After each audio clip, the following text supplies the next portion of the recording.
We still have a long road ahead of us to build a country where the needs of the people are prioritized over the greed of billionaires and large corporations. And I'm challenging those with the means, these large corporations, to pay their fair share in taxes. This community safety charge does just that. One of the reasons why the idea of a county progressive business tax is so exciting is that we do have the most regressive tax system in the whole country, right? And so the idea that King County could now gain a new authority to get some progressive revenue is really exciting. Second, on May 14th, the Seattle City Council unanimously passed a tax on big business with a vote of 9-0. Today, just 29 days later, the council repealed the tax. Brandon Johnson wants to fix Chicago's budget by taxing every employee at big companies up to $100 per person. Mayor Brandon Johnson is not backing off of his proposed head tax, even if alders who are against the tax claim they can find savings within City Hall that will make up for the $100 million the mayor says the head tax will generate. There's no way you're going to get to that number unless you're committed to laying people off and firing law enforcement. I'm not going to do that. A month later, public outrage, businesses revolting, and the whole thing was scrapped. Guess who was the biggest supporter of this tax? Katie Wilson. She swore it would solve homelessness, but now she's actually the mayor. But that tax is still gone for now. So why is Chicago trying to run the same play?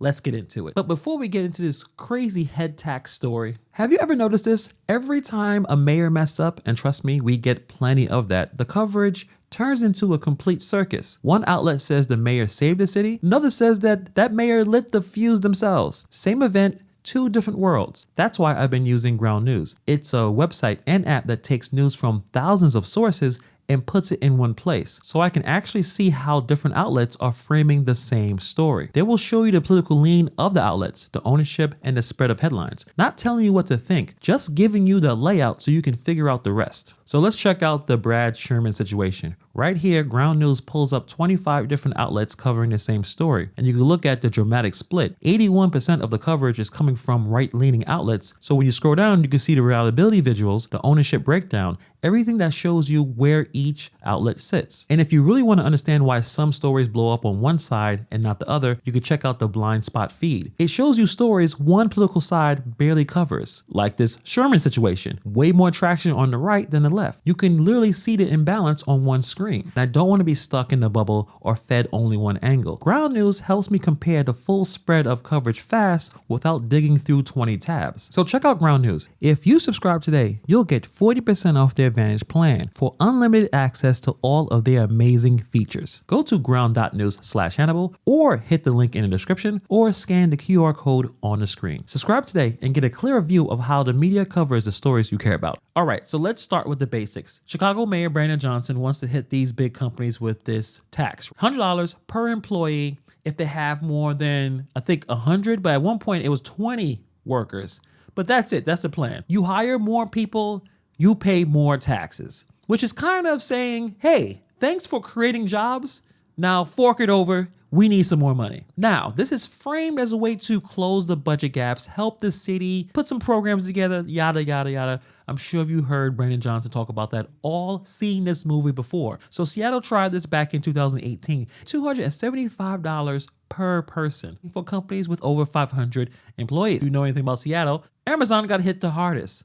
And you know what Amazon likes to do when they get hit with some kind of taxes. Their response was they was going to pause construction and threaten to leave. Pack the whole thing up. In Seattle, they panicked and 29 days later repealed this tax. But it wasn't necessarily just Amazon. Many people realized this was a huge deal and it was able to get thousands of signatures to repeal this decision. The party celebrating the repeal just kicked off in Fremont. People there agree something needs to be done to help the homeless, but they say it shouldn't fall squarely on the shoulders of big business. I tell you that flip-flop threw so many people for a loop. At this point, they're all scratching their heads and saying, we don't know what to make of this council.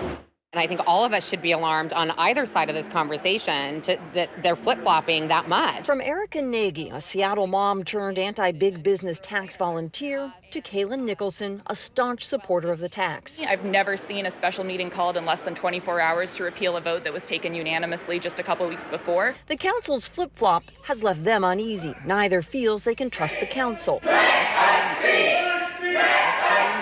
Nicholson has been untrusting of council's plan to help the homeless and create affordable housing ever since encampment sweeps started. This is not an issue of that we had trust in the mayor and the rest of the council. And both women who differ on the tax give council failing grades so far, pointing out the city's homeless crisis has gotten worse, not better, since a state of emergency was declared in 2015. On both sides of the table, if we really get down to it, even the folks on Swant's side, we are in agreement that this city is not running things properly. It is a cowardly betrayal of our movement. Council President Harrell admitted Monday council has work to do. Before you impose a tax, I think, particularly when as significant as the employee hours tax, I think you have to convince the public that you are using the money wisely, and I don't think that persuasion has been there. Before the repeal, people like Steve Robstello put council on notice. We're watching and waiting. I think we can do a whole lot better than we are. He insists it comes down to what council does now. I think they just need to resign. Now, Councilmember Mosqueda was asked about that very issue of trust, and she admitted, yeah, people are frustrated, but she said the takeaway here is that everybody now is educated about the homeless crisis that is Seattle. For many of the people here, the victory is bittersweet. They say they're glad the tax is dead, but they say it doesn't stop the need to help the thousands living homeless. You could hear the gong for hours, an attempt to remind people packing City Hall today of what's at the heart of all of this. I have a home, and there are some other people who don't have homes, and I don't think that's fair. Tax supporters were loud, angry, and determined, promising they won't quit. Y'all need to close your beaks and start moving your feet and get done, take resources, and put them in the hands of the people who need them. Roboto, an Army veteran, stormed out of council chambers, furious at the political process. I'm mad, yeah, because I did 6 years in the military where I'm told that, here's your oath that you take to swear to defend the people. With her 2 young kids in tow, Rebecca Sanikin joined neighbors to support the repeal. She fears a tax would result in people getting their hours cut by businesses who wanted to save money. I think we need infrastructure. I think we need buildings, facilities, and permanent housing.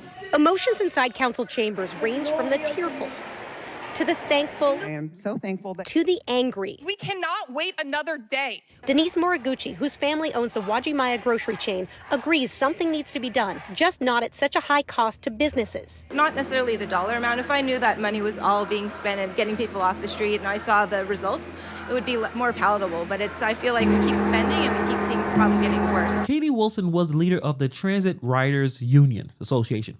They pushed this hard. They swore that this tax was going to solve the housing crisis. So basically, tax Amazon, they said. Make them pay their fair share. That sounds familiar, doesn't it? Can you pass a budget without requiring large corporations to pay their fair share in taxes? Signature gatherers made quick work of trying to qualify a ballot measure over the merits of a big business tax. But tax supporters call the results skewed. We were out there trying to make sure that people got the facts before signing, but their signature gatherers were out there saying some very misleading and false things. So it passed, right? It was a big win at the time. Not even a month later, it was a full reversal. Amazon paused a lot of projects. Voters flipped. Even city council members who backed it begged for a do-over. Katie Wilson obviously was furious. She said leaders caved to pressure. She said it was absolutely shameful. She said there's a lot of misinformation being passed around. Fast forward to now, she is the mayor. So the question is, will this head tax come back? And we're going to see how this is going to probably fail in Chicago. The reason why this head tax fails, on paper, it sounds noble. Tax the rich, fund the people, Robin Hood economics. But in practice, it doesn't work. You can't build a city on that kind of dynamic. Can't balance this by scaring away the people who create jobs, the employers, the companies. Chicago's businesses already have a lot of issues, just like what's going on in Seattle. It costs tons of money just to get a sandwich. If you need a payment plan to eat dinner, most people are going to stay home. Think about it. We are probably heading into recession. So imagine slapping a per head penalty on the few businesses that are still hiring. That is not going to go great. It's going to go the opposite of great. It's going to be terrible. Alderwoman Pat Dow, chair of the Finance Committee and a Johnson ally, was one of 25 members to oppose the revenue proposal. Only 10 supported it. Dow says she's against reviving a corporate head tax. Mayor Johnson frames the vote this way. These individuals are more interested in protecting the corporations, the largest corporations in our city, than protecting working people. I think it's a false narrative to cast our budget in that way.